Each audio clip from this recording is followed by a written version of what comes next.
Hello and welcome to the Villa Park podcast. It's me, Rich, and I'm back with your instant reaction, this time to Tottenham 4, Aston Villa 1, and that was absolutely woeful. That was the worst second half performance I think I've seen in years from Aston Villa, and probably I think that is the worst Aston Villa performance under Unai Emery. Shocking second half performance with no fight, no passion, no running. We were jogging around for 45 minutes, just gave up. No shots on target, no real shots on goal, no pressing of Tottenham. It was just awful, and we laid down and died in front of that full stadium. And yeah, complete capitulation. Hit the like button if you can, please. Help me on this day. Hit the subscribe button. Let me know your thoughts in the comments on that woeful performance that started off. Thinking after that first half, you're thinking, right, that is a professional away performance. Go and build on that. Let's create a bit of a platform for you to push on and go into the second half and control the game. You know, Tottenham had thrown a few things at us, but we just completely rolled over. Absolutely disgraceful second half performance. Nobody came out of it with any credit. No fight, no passion, no pressing of the ball, no winning tackles. And Tottenham completely outplayed us in that second half, absolutely outbattled us, and fair play to them. They thoroughly deserved that victory, and we just completely gave up. Starting off the team, Emi Martinez in goal, Cash at right back, Konsa, Pau Torres and Luca Dean at the back, Onana and Tielemans in midfield, with Rodgers, Ramsey, McGinn and Watkins up front. And to be honest, we started off quite controlled. Tottenham were pushing forward, trying to press, as we knew that they would, but we were snuffing out any of their threats. The defence was keeping a really good, solid line. No problems whatsoever. Matty Cash was defending Son pretty well. And on the other side, Dini was marking Johnson really well, and we were coping with their overlaps. And we were looking a threat on the break. Whenever Tielemans managed to get the ball, Onana was getting in some really nice spaces and was holding them off really well. And he was allowed to run with the ball and kind of eat up that ground. And as the half wore on, Morgan Rodgers started to get more space. Ollie Watkins was going down the sides, although he wasn't particularly being found. He wasn't maybe asking for the ball as much as he could. And Jacob Ramsey was looking really threatening down that left-hand side as well. And we had, before we scored the goal, we had an effort where from the set piece, ball comes back in after the ball was cleared. Onana gets up the highest, heads it down, and hits the post. And that was a sign of things to come. Then following that, about 3 or 4 minutes later, we have another corner, lots of commotion in the box. Pau Torres putting himself about, Morgan Rodgers putting himself about.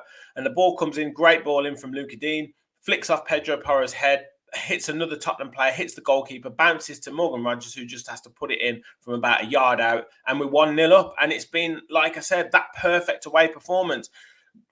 Keeping Tottenham to shots from outside the box, not really having too many saves to make for Emi Martinez, not really allowing too many crosses into the box. And anything that was crossed in, we were heading it out. And then we were picking them off on the break. And then Ollie Watkins, to top it off, had another opportunity as the half wore on. Lovely break. Morgan Rodgers gets the ball, plays him through. He takes a wonderful first touch and then drags the shot wide with his left foot. And you're thinking, if he'd have scored that 2-0 up at half time, that is even better. And you think, right, that takes us into the half with real control over the game. But that being said, 1-0 at half time, and Onana playing brilliantly in that central midfield, really controlling the game. But you come out in the second half, and we've said this so many times, you've got to stop the opposition from getting any momentum. And as soon as that half started, we were giving the ball away. We weren't holding the ball up front. We allowed an easy cross into the box from Son. Brennan Johnson's at the back post, along with Solanke, doubled up at the back post. I don't know what is going on. The cross coming in first from McGinn and Cash, not talking to each other, not communicating who's going to press the ball. The cross was excellent, but where is Martinez? Is he not on his toes to come out to claim it? And then at the back post, how are we allowing an overload on Dini at the back post with two players? And Johnson just bundles it in. He's well onside. And that's it. It's 1-1. And you see the momentum shift. We can't get anything going. Every time we try and push forward, we get into good areas. But Tottenham pressed on us another 5-10 yards. And we just couldn't handle it. We didn't match their intensity. You have to match their intensity. And we've got players that can do that as well. Matty Cash had to go off with an injury. Morgan Rogers had to go off with an injury, and that maybe interrupted the flow a little bit. But even so, there is absolutely no excuse. Dominic Solanke then scores. The ball comes out. I think Onana plays the ball out, and the ball gets won. Ollie Watkins doesn't hold it up. It comes through. Lovely ball into Kulusevski, who plays a little reverse pass into Solanke, and he dinks it over Martinez. After he'd almost scored before that, Martinez makes a great save, but wonderful finish from Solanke. Fair play to him. Well onside again, and that takes the game away from Villa. We can't answer them. We try and make a couple of changes. John Duran comes on and doesn't really do too much, can't really get into the game. It's unfortunate for him because we just play going now to long balls up top. And then they score the third. Richarlison crosses it, puts it on a plate for Solanke. Pau Torres just giving the ball away in midfield, just unforgivable, absolutely terrible play from Pau Torres. And then to top it all off with 10 minutes added time, James Maddison comes on and puts one in the top corner from a set piece, and that's it. And a horror show, a horror second half for Aston Villa, and so many poor performances in that second half. Up front, Ollie Watkins, nothing was sticking with him. A couple of occasions he does well against Romero, but apart from that, the ball has to stick. When you're playing against these teams, you have to make it hard for them. Yes, he was isolated, but you've got to pull them around. You've got to do more with your movement. Yuri Tielemans and Onana in that second half got overrun, although they did have a good first half. Matty Cash allowing crosses to come in. John McGinn really ran out of steam after 55 minutes and could not get involved in the game. He's trying to back into players, and constantly they worked him out, and they worked out exactly what he was doing.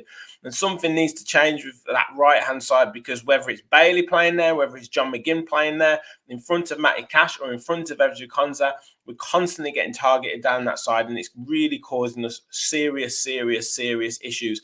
Pau Torres was terrible in that second half. They put pressure on him, and he was trying to act calm and composed, but you've got to put the challenges in. You've got to put the intensity up. He's trying to be too relaxed and giving the ball away, getting pushed off the ball far too easily. He was awful in that second half.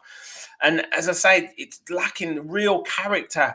When we go 1-0 down, when we go 2-1 down away at the sides like Tottenham, you've got to stand up and be counted. And this is part of the issue with Aston Villa. Yes, we've come from behind in various games, particularly at home where we've got the crowd behind us, or if it's a team that we maybe should be beating in quotes. But when it comes to the crunch, when we can really take advantage, we've had this time when we could go top of the league before, when we could go second in the league. Arsenal lost, Man City lost. We are nowhere near those teams. And I'll hold my hands up and say, you know, I've thought maybe we're in a title race and all that, but we're nowhere near it. We haven't got the characters. We haven't got the experience. We have a hell of a lot of work to do.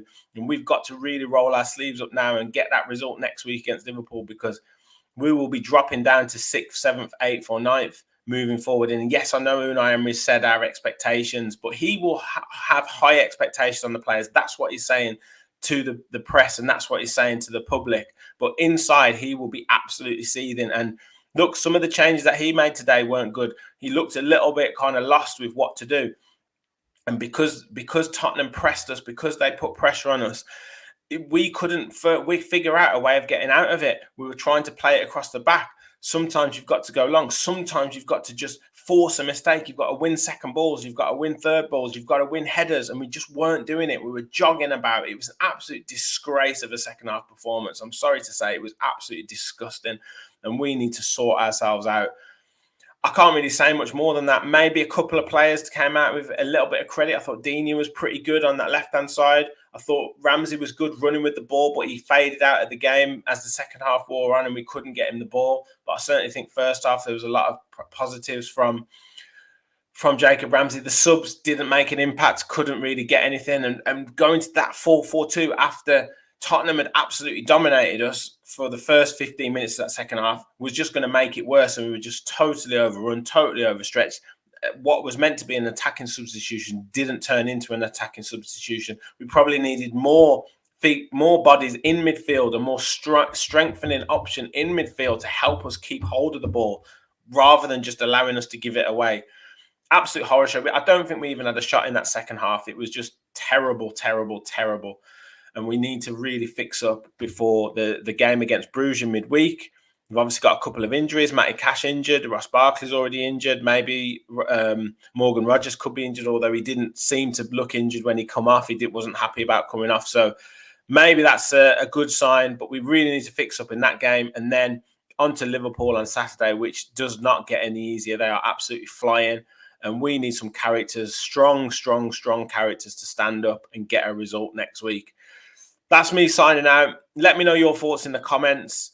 Not many, if any, at all positives to take. And look, we have a long way to go to kind of work this character into this team. Stand up and be counted, press and fight, and everything that's required in away games when we come under pressure, because we just absolutely crumbled today.